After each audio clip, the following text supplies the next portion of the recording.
کافرو، تم اللہ سے کیوں کر منکر ہو سکتے ہو؟ جس حال میں کہ تم بے جان تھے تو اس نے تم کو جان بخشی، پھر وہی تم کو مارتا ہے، پھر وہی تم کو زندہ کرے گا، پھر تم اسی کی طرف لوٹائے جاؤ گے۔ وہی تو ہے جس نے سب چیزیں جو زمین میں ہیں تمہارے لیے پیدا کی، پھر آسمانوں کی طرف متوجہ ہوا تو ان کو ٹھیک ٹھیک 7 آسمان بنا دیا، اور وہ ہر چیز سے خبردار ہے۔ اور وہ وقت یاد کرنے کے قابل ہے جب تمہارے پروردگار نے فرشتوں سے فرمایا کہ میں زمین میں اپنا نائب بنانے والا ہوں۔ انہوں نے کہا، کیا تو اس میں ایسے شخص کو نائب بنانا چاہتا ہے جو خرابیاں کرے اور کچھ تو خون کرتا پھرے؟ اور ہم تیری تعریف کے ساتھ تسبیح و تقدیس کرتے رہتے ہیں۔ فرمایا، میں وہ باتیں جانتا ہوں جو تم نہیں جانتے۔ اور اس نے آدم کو سب چیزوں کے نام سکھائے، پھر ان کو فرشتوں کے سامنے کیا اور فرمایا کہ اگر سچے ہو تو مجھے ان کے نام بتاؤ۔ انہوں نے کہا، تو پاک ہے، جتنا علم تو نے ہمیں بخشا ہے اس کے سوا ہمیں کچھ معلوم نہیں، بے شک تو دانا ہے، حکمت والا ہے۔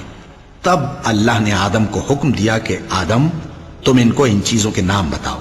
سو جب انہوں نے ان کو ان کے نام بتائے تو فرشتوں سے فرمایا، کیا میں نے تم سے نہیں کہا تھا کہ میں آسمانوں اور زمین کی سب پوشیدہ باتیں جانتا ہوں، اور جو تم ظاہر کرتے ہو اور جو پوشیدہ کرتے ہو سب مجھ کو معلوم ہے۔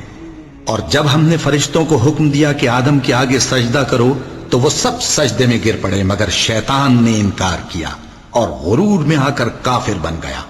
اور ہم نے کہا کہ اے آدم، تم اور تمہاری بیوی بہشت میں رہو اور جہاں سے چاہو بے روک ٹوک کھاؤ پیو، لیکن اس درخت کے پاس نہ جانا، نہیں تو ظالموں میں ہو جاؤ گے۔ پھر شیطان نے دونوں کو اس درخت کے بارے میں پھسلا دیا اور جس عیش و نشاط میں تھے اس سے ان کو نکلوا دیا۔ تب ہم نے حکم دیا کہ بہشت بری سے چلے جاؤ، تم ایک دوسرے کے دشمن ہو، اور تمہارے لیے زمین میں ایک وقت تک ٹھکانہ اور معاش مقرر کر دیا گیا ہے۔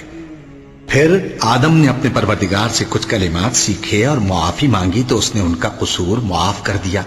بے شک وہ معاف کرنے والا ہے، بڑا مہربان ہے۔